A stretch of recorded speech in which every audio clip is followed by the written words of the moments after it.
Ladies and gentlemen, we are back. We have our next set of matches here featuring the matchup between University of Maryland College Park and Rochester Polytechnical Institute. I think I got that right. It was close, Rensselaer. Oh my gosh. All right, RPI versus UMCP. Let's keep it easy here. Spawning in the lower left-hand corner of our map, Daybreak, in the golden trunks from the team UMCP. It is Shifty.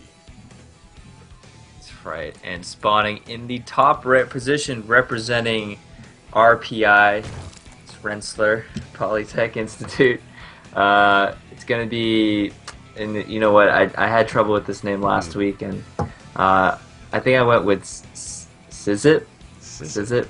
I like Sizip. I was thinking Sizzy Hip. Sizzy Hip. HP. I'll go with Sizip, I think. Yeah. And it's going to be a TVZ to start things off on Daybreak. And Doom, we started off on Daybreak, last time, of course, and it was Caliber with an extremely quick game. But I'm thinking TVZ on Daybreak now. We're in for a little bit of a longer haul here. We could be. We definitely could be. TVP is still being figured out, I think. I myself have been trying to figure it out if I want to go bio, if I want to go mech. One of the issues I've really been having is trying to deal with Roach Hydra. That seems to just be an emergence somehow. I don't know if this is influenced by Stefano or something, but it's definitely one of the matchups where you can certainly see things go to the late game, and it's just a pleasure to not have to deal with Broodlord and Fester every single game. But I have to say, I'm really annoyed by Swarm hosts. Gosh. So do you play Terran? I mean, this is our first time casting together. I don't really even know much about you, dude. Yeah, man, I'm a Masters level Terran player on North America. And, I dabble in a little bit of StarCraft too. Okay, yeah, no, I feel like similar story for me. I'm Masters Protoss on North America, and I just started playing Terran pretty actively on European server. Just got up to Diamond, I'm just enjoying it. I've never really played Terran all that much, but in Heart of the Swarm, I feel like just those few subtle changes with Widow Mines and Speedvax, the race is entirely different and just so much fun to play. Yeah. So I've really been enjoying Terran and Heart of the Swarm. So yeah, man, I'm pretty excited to see this TVZ roll out. I feel like Bio Widow Mine is very, very strong, but it is having a little bit of trouble against what you were mentioning, Roach Hydra. But in that case, sometimes it's just a matter of mixing in, enough Marauders and getting Drilling Claws to sort of, aggressively push those Widow Mines. That's one way to sort of deal with Roach Hydra. But yeah, it is very popular, and of course, when you get those Vipers for Blinding Cloud, man, it's not a fun time. It's devastating. Vipers with Blinding Cloud have been the bane of my existence too, trying to go for mech armies. They really do limit what your units are capable of doing, but if you play somewhat of a Wings of Liberty style in the matchup, typically you can have a little bit of success, at least in the early stages of the game. Some Zerg players are going for Roach pressures, which can be insanely annoying if you're trying to go for this, Widow Mine bio style with off of 3 command centers, similar to say like Flash or someone like Rast is doing. But the factory early is a main staple of the game, and we do see Shifty going for it here after taking his 2 refineries once he drops his command center with that barrack after that barracks has gone down. But later gases than I would have expected from him, and I'm kind of curious as to why Sizip is going for his gases rather than say like an early third base. But as I say that, his drone's moving down is going to get a hatchery, and Shifty's actually going to scout this out. So small victory there for him. Definitely a nice scout out there, and yeah, this build is what Shifty's doing is pretty reminiscent of players like Flash, like you were saying in last, but not opting to get the 3rd command center just yet.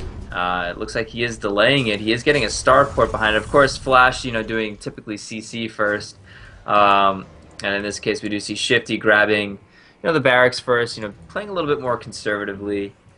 Which is definitely also pretty solid. And actually, he's getting an armory, so it looks like we're going to be having some Hellbat drops here. Yeah, and this has been a really popular thing, at least on the European ladder. I've been casting a couple of European tournaments, and we've seen the Empire Terrans really favor going for Hellbats in any matchup. You know, Empire Braddock, I saw him just completely dominate a series. He was playing Damaga, just went for Hellbats and mech, basically. Hellbats and tanks, and there was literally nothing that Damaga could do to hold it off. It was actually really frustrating to watch, even as a Terran player.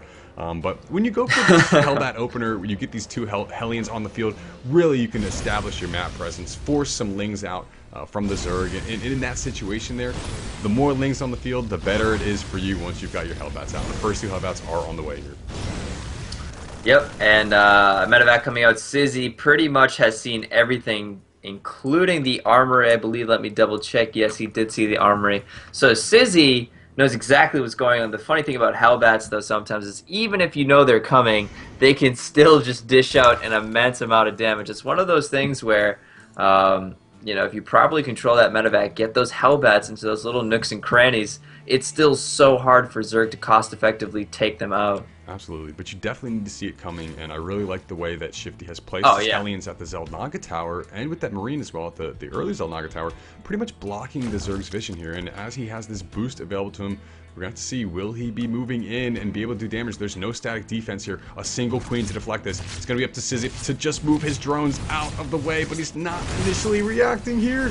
I feel like Sizzy didn't really grasp what was really going on inside of Shifty's base here. He saw all the things that he needed to see, but did he think Hellbat drop? I'm not quite sure, because he really didn't prepare for it.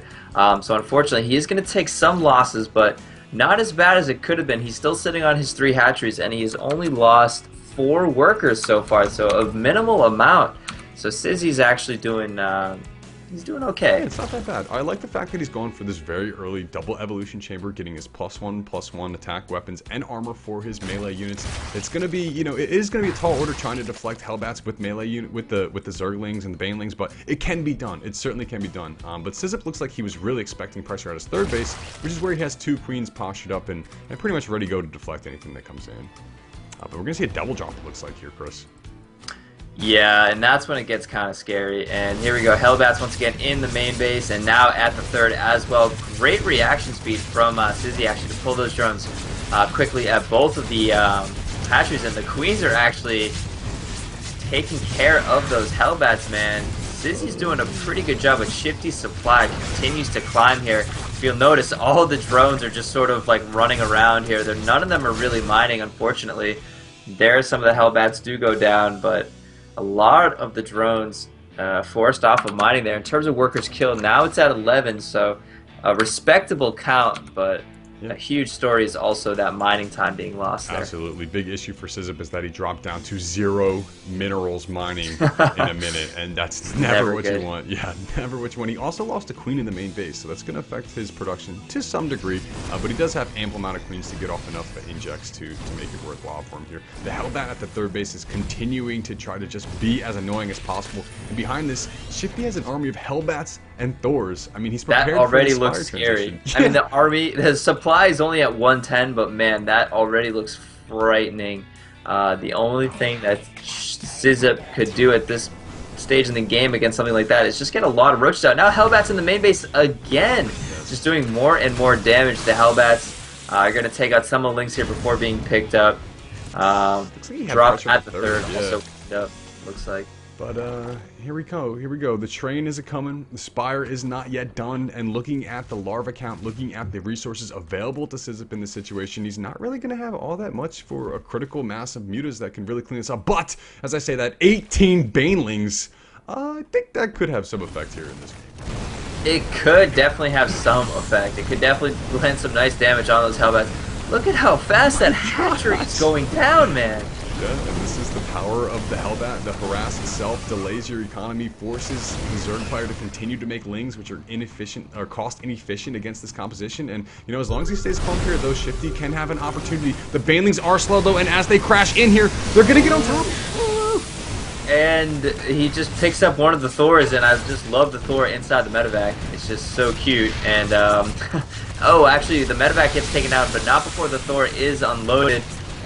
cleaning up some more links as well here. So But once again, definitely doing a good job here. And another reinforcing wave of Hellbats, and that's going to be a good game from Sizzip. And Shifty is going to take a pretty convincing game 1 here.